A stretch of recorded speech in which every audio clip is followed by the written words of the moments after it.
ఓం నమో భగవతే వాసుదేవాయ. భగవద్గీత 3వ అధ్యాయం కర్మయోగం 22వ శ్లోకం. నమే పార్థాస్తి కర్తవ్యం త్రిషు లోకేషు కించన నానవాప్తమవాప్తవ్యం వర్త ఏవచ కర్మణి.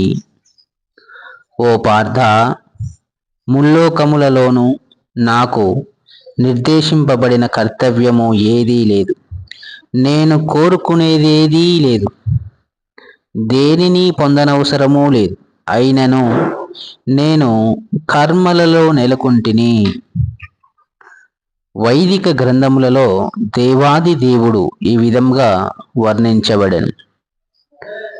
తమీశ్వరాణం పరమం మహేశ్వరం తం దేవతానాం పరమం చ దైవతం పతిం పతీనాం పరమం పరస్తాద్ విదామదేవం భువనేష్వమీడ్యం నా తస్య కార్యం కరణం చ విద్యతే నా తత్సమచ్చభ్యధికచ్చ దృశ్యతే పరాస్య శక్తిర్విదైవ శ్రూయతే స్వాభావికీ జ్ఞాన బలక్రియా చ. భగవానుడు నియామకులందరికీ నియామకుడు. సమస్త లోకపాలకులలోకి అతడే శ్రేష్ఠుడు. అందరూ అతని ఆధీనములోనే ఉంటారు. అతడే జీవులందరికీ ప్రత్యేక శక్తులను ప్రసాదించును. కనుకనే ఆ జీవులు ఎన్నడూనూ స్వయముగా పరమోన్నతులు కాలేరు. అతడిని దేవతలందరూ పూజిస్తారు. అతడు నిర్దేశకులందరిలోకి పరమ నిర్దేశకుడు. కనుకనే అతడు సమస్త లోకపాలకులకు మరియు నియామకులకు అతీతుడై అందరికీ పూజనీయుడగును. అతడు అందరికంటేనూ మహత్తరుడు. అతడే సర్వకారణములకు పరమ కారణుడు. భగవానుడు సాధారణ జీవుని దేహం వంటి దేహమును కలిగి ఉండడు. అతని దేహముకు మరియు ఆత్మకు నడుమ భేదము ఉండదు. అతడు పరమ పురుషుడు. అతని ఇంద్రియములన్నీ దివ్యములు. అతని ఏ ఇంద్రియమైనను ఇతర ఏ ఇంద్రియ కార్యమునైనను చేయగల సామర్థ్యమును కలిగి ఉండును. కనుకనే ఎవడును అతని కంటెను మహత్తరుడు గాని సమానుడు గాని ఉండడు. అతని శక్తులు అనేకములు. కనుకనే ఈ విధముగా అతని కార్యములన్నీ సహజ పద్ధతిలో నిర్వర్తించబడును. దేవాది దేవునిలో ప్రతిదీ సంపూర్ణమగును మరియు పూర్ణ సత్యముగను ఉండుట చేత అతనికి చేయవలసిన కార్యములేవి ఉండవు. కర్మఫలమును పొందదలుచు వానికి మాత్రమే విద్యుక్త కర్మలను నిర్వర్తించవలసి ఉంటుంది. కానీ ముల్లోకములలోనూ పొందవలసినది ఏదీ లేని వ్యక్తికి తప్పక చేయవలసిన కర్మ ఏదీ ఉండదు. అయినను శ్రీకృష్ణ భగవానుడు క్షత్రియులకు నాయకుడుగా కురుక్షేత్ర సంగ్రామములో నెలకొనెను. ఎందుకనగా దీనులకు దుఃఖితులకు రక్షణ కలిగించుట క్షత్రియుల కర్తవ్యం. అతడు శాస్త్ర విధులన్నింటికీ అతీతుడైనను శాస్త్రములలో చెప్పబడిన దానికి విరుద్ధముగా ఏదీ చేయడు. యది హయ్యాహం నా వర్తేయం జాతు కర్మణ్యత నిద్రతః మమ వర్త్మాను వర్తంతే మనుష్యాః పార్థ సర్వశః. ఓ పార్థ, ఒకవేళ నేను కర్మలను జాగ్రత్తగా నిర్వహించుటలో విపులుడనైనచో మానవులందరూ తప్పక నా మార్గమునే అనుసరింతురు. ఆధ్యాత్మిక జీవితంలో పురోగతిని సాధించుటకు వీలుగా సామాజిక ప్రశాంతతను నెలకొల్పుట కొరకై ప్రతి నాగరిక మానవునకు కొన్ని వంశాచారములు నిర్దేశించబడ్డాయి. కానీ అట్టి నిబంధనలు బద్ధజీవునికే గాని శ్రీకృష్ణ భగవానునికి వర్తించవు. అయినను భగవానుడు ధర్మ సంస్థాపన కొరకై అవతరించుట చేత ఆ నియమములన్నింటినీ పాటించెను. శ్రీకృష్ణుడు పరమ ప్రామాణికుడగుట చేత సామాన్య జనులు అతని అడుగుజాడలనే అనుసరిస్తారు. శ్రీకృష్ణ భగవానుడు గృహస్థ ధర్మములన్నింటినీ గృహములోను మరియు గృహము బయట కూడా నిర్వర్తించినని శ్రీమద్ భాగవతం ద్వారా తెలుస్తుంది. ఉచ్చీదేయరుమే లోకాన కుర్యాం కర్మ చేదహం శంకరస్య చ కర్తాస్యాముపహన్యామి మాహ ప్రజాః. నేను నా కర్మలను నిర్వర్తింపనిచో లోకములన్నీ నాశముకు గురి కావలసి వచ్చును. అవాంఛనీయమైన ప్రజా బాహుల్యముకు నేను కారకుడనై తద్వారా జీవులందరి శాంతిని ధ్వంసం చేసిన వాడనగుదును.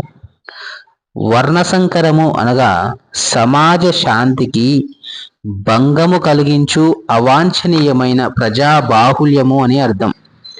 ఈ సాంఘిక సంక్షోభమును నివారించుటకే నియమ నిబంధనలు అనేకము కలవు. వీటిని ఆచరించి జనులు జీవితంలో శాంతి సామరస్యాలను పొంది ఆధ్యాత్మిక పురోగతిని సాధిస్తారు. శ్రీకృష్ణ భగవానుడు అవతరించినప్పుడు సహజముగానే అట్టి కర్మాచరణల అవసరము వాటి గౌరవమును కాపాడుట కొరకై వాటిని అనుసరించాడు. భగవానుడు జీవులందరికీ తండ్రి కనుక జీవులు పెడదారి పట్టినచో పరోక్షముగా ఆ బాధ్యతను భగవంతునికే భరింపవలసి వస్తుంది. కనుకనే ధర్మాచరణలు నిర్లక్ష్యం చేయబడినప్పుడు భగవానుడే స్వయంగా అవతరించి సమాజాన్ని సంస్కరిస్తాడు.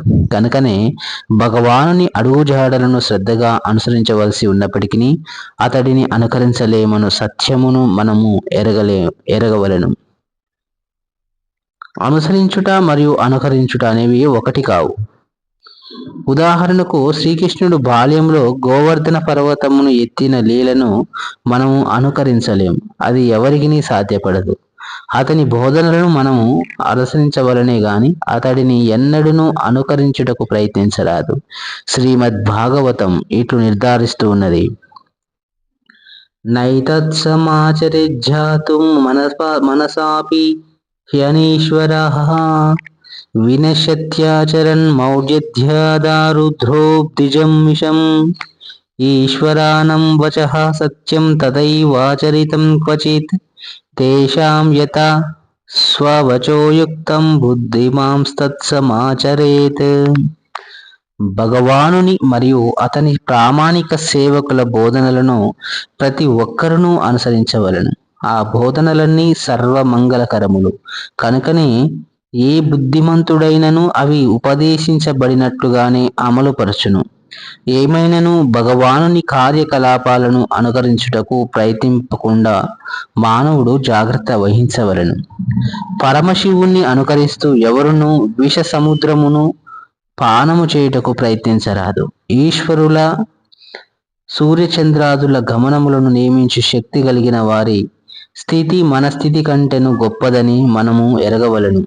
అటువంటి శక్తి లేకుండా సర్వశక్తిమంతులైన ఈశ్వరులను ఎవరునూ అనుకరించకూడదు. పరమశివుడు సముద్రమంత విస్తారమైన విషమును పానము చేశాను. కానీ సామాన్య మానవుడు ఆ విషమును స్వల్పముగా త్రాగ ప్రయత్నించినను వెంటనే మరణించును. కానీ గంజాయిని పీల్చుతూ ఇతర మాదక ద్రవ్యముల వంటి వాటిని సేవిస్తూ శివుని భక్తులుగా చెప్పుకొను కపటులు ఎందరో కలరు. శివుని కార్యములను అట్లు అనుకరించడం ద్వారా వారు మృత్యువును సమీపముకు ఆహ్వానిస్తున్నట్లు వారెరగలేరు. అట్లే గోవర్ధన పర్వతమును ఎత్తలేనట్టి తమ అసమర్థతను విస్మరించి రాసలీలలో శ్రీకృష్ణ భగవానుని అనుకరించుటకు ప్రయత్నించు మిథ్యాభక్తులు కూడా కొందరు కలరు. కనుకనే మానవులకు శక్తిమంతులను అనుకరించుట కంటేను వారి బోధనలను అనుసరించుటయే ఉత్తమము. అదేవిధముగా ఎవరునూ యోగ్యత లేకుండా ప్రామాణికుల స్థానములను ఆక్రమించుటకు యత్నింపరాదు. భగవంతునికి వలె శక్తి లేకున్నను భగవదవతారములుగా చెప్పుకున్న అవతారములు ఈనాడు అనేకము కలవు. సక్తాః కర్మణ్య విద్వాంసో యదా కుర్వంతి భారత కుర్యాద్ విద్వంస్తదా సక్తచ్చి కిర్షుర్లోక సంగ్రహం. పామరులు కర్మ ఫలములలో ఆసక్తులై తమ కర్మలను చేయునట్లుగా విద్వాంసుడైన వ్యక్తి సామాన్య జనులను ధర్మ మార్గమున నడిపించుటకై ఆసక్తి రహితముగా విద్యుక్త కర్మల నాచరించవలను. కృష్ణ చైతన్యంలో నెలకొనిన వ్యక్తి మరియు కృష్ణ చైతన్యంలో నెలకొనని వ్యక్తి యొక్క వివిధ కోరికలను అనుసరించి వారిని వేరుపరచవచ్చును. కృష్ణ చైతన్యంలో నెలకొనిన వ్యక్తి కృష్ణ చైతన్య పురోగతికి తోడ్పడని ఎట్టి కర్మను ఆచరింపడు. భౌతిక కర్మ ఫలములలో ఆసక్తులైన పామరులు చేసినట్లే కృష్ణ చైతన్యవంతుడు కూడా కర్మ చేస్తుండవచ్చును. కానీ పామరులు తమ ఇంద్రియ భోగ కర్మలలో నెలకొందురు. కానీ కృష్ణ చైతన్యవంతుడు శ్రీకృష్ణుని ప్రీతి కొరకై కర్మలలో నెలకొనును. కనుకనే సామాన్య జనులు ఎట్లు కర్మ చేయవలెనో మరియు కర్మ ఫలములను ఎట్లు కృష్ణ భక్తి ప్రయోజనార్థమై వినియోగించవలెనో ఉదాహరించుటకు కృష్ణ చైతన్యవంతుని అవసరము ఎంతగానో కలదు. న బుద్ధి భేదం జనయేద జ్ఞానం కర్మ సజ్ఞినాం జోషయేత్ సర్వ కర్మాణి విద్వాన్ యుక్తః సమాచరన్. కనుక కర్మ ఫలములందు ఆసక్తులైన అజ్ఞానుల మనసులు కలత చెందునట్లుగా విద్వాంసుడు వారిని కర్మను మానమని ప్రేరింపరాదు. అట్లుగాక అతడు భక్తి భావంతో కర్మనునరిస్తూ వారిని వివిధ కర్మలలో నెలకొల్పవలెను. వేదేచ్చ సర్వైరహమేవ వేద్యాః.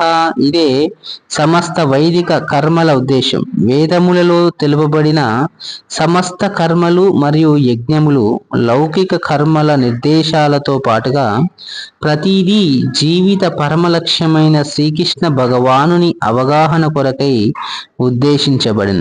కానీ బద్ధజీవులు ఇంద్రియ తృప్తికి మించిన మరొక దానిని ఎరుగకపోవుట చేత వారట్టి ప్రయోజనము నాశించి వేదాధ్యయనము చేస్తుంటారు.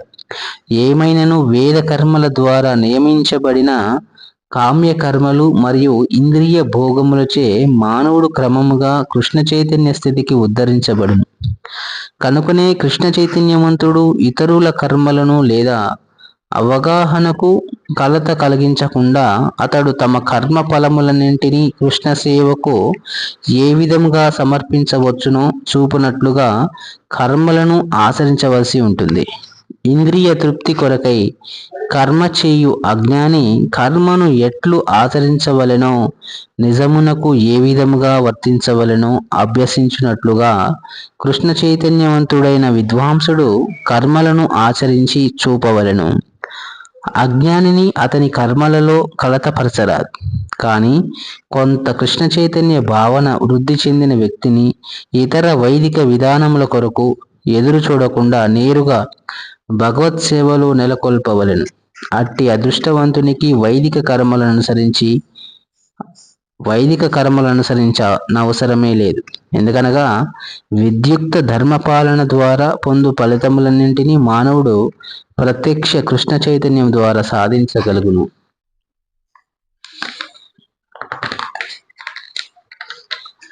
ప్రకృతే క్రియామానాని గుణైః కర్మాణి సర్వశః అహంకార విమూఢాత్మా కర్తాహమితి మన్యతే.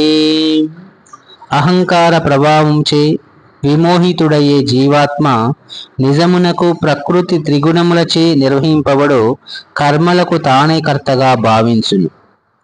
కృష్ణ చైతన్యవంతుడు భౌతికవాది ఇరువురును ఒకే రకముగా ఒకే స్థితిలో కర్మ చేస్తున్నట్లుగా కనిపిస్తారు. కానీ నిజానికి వారి స్థితుల నడుమ ఎంతో భేదం కనిపిస్తూ ఉంటుంది.